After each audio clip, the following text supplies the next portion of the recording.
Hello mga Inday, ngayon naman ay tuturuan ko kayo magluto ng napakasarap na manong sauce.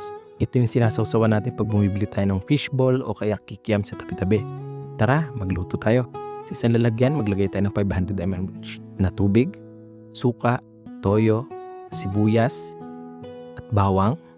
At saka lagyan natin ito ng sili kung gusto natin maanghang. Lagyan din natin ng 1 cup sugar. Yan, lagyan natin ng paminta at magic sarap.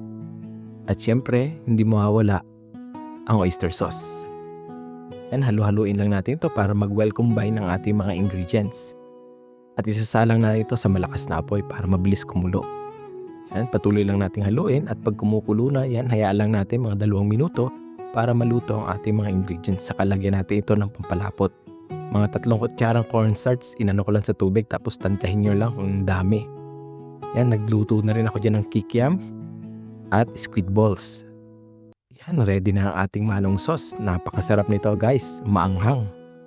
Siguradong tamis anghang. Isawsaw natin dyan ang ating mga kikiam at squid balls at napakasarap niyan. Salamat sa panunod. Hanggang sa muli.